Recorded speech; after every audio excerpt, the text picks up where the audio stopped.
I'm Rohan Greenland. I'm the CEO of Palliative Care Australia. Here in Australia, we enjoy a very high standard of palliative care, amongst the world's best. But the problem we have is that not everyone who needs palliative care can access that care when and where they need it. There's significant gaps in the current approach. So we've been working hard with KPMG over the past 6 months to produce a report to show governments how to plug those gaps. But it's important not just to meet existing gaps, but to prepare for the future, because we have an ageing population, a growing population, and more people are living longer but with more chronic disease. We're facing a tsunami of palliative care cases going forward. This report tells governments that when they invest in palliative care, it's not only cost effective, it's actually cost saving. Thank you, Norman, and to Palliative Care Australia for hosting this great event and allowing us to commission an important piece of research. As Norman mentioned, this report distills the economic case for increased palliative care, highlighting not only positive health and social outcomes, but strong economic ones as well. KPMG estimate that palliative care demand in Australia will double by 2040, representing 52% of all deaths. KPMG was engaged by the PCA to model the economic case for increased palliative care in Australia. Not simply a cost of illness study, which is typically all problem and no solution, but rather the aim of the study was to provide clear, practical areas where increased investment in palliative care would deliver better health and economic outcomes. So what were the recommendations and our findings? In residential aged care, we recommend an increased investment of $75 million. Now, this is an area I'm particularly passionate about because we know that people in residential aged care facilities are nearing the end of their lives, and we know that increasingly they're presented at facilities with really complex care needs. Yet currently, palliative care is really chronically underfunded in this setting. Our recommendation is really targeted at addressing this specific issue by investing in specialist palliative care services for aged residential care facilities, to help with things like advanced care plans, to ensure they're completed and adhered to.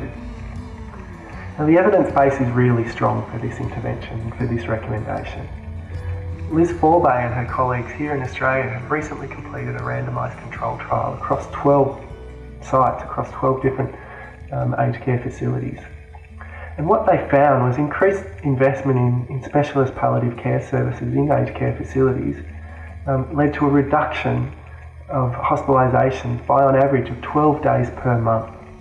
Now that's truly a remarkable result.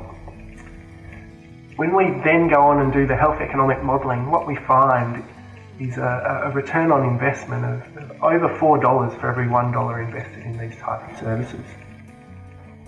We recommend $240 million for funding of home and community-based palliative care. And most Australians would prefer to stay out of hospital, to live well and comfortably at home in their last days and months and years of life. But our current level of funding is really inadequate to support people to do that. This recommendation is really specifically targeted at increasing that level of investment to provide multidisciplinary palliative care teams that can help people to live well at home.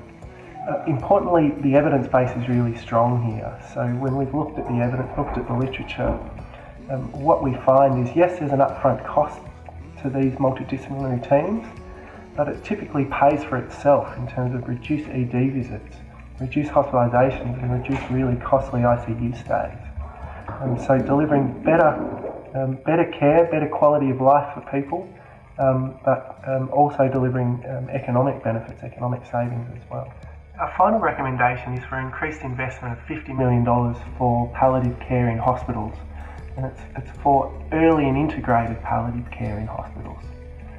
So what the evidence really shows quite strongly, both Australian evidence and international evidence, is that when palliative care is provided in hospitals, the overall costs of that hospital actually reduce.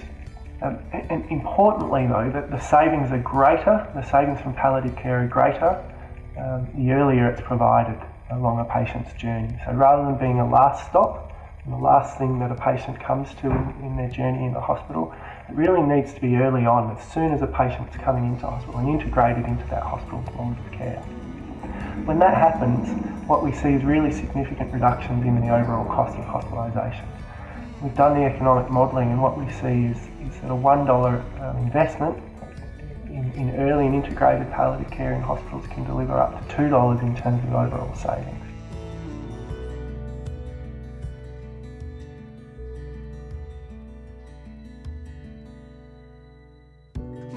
The Snow Foundation has been passionate about supporting end-of-life care for many years through our commitment to Life Circle, a national organisation that prepares families and others to care for someone in their last stages of life, as well as through the support we're giving to the beloved Canberran Palliative Care facility, Clare Holland House. So we know socially and morally it makes sense to invest in quality palliative care when and where it is needed.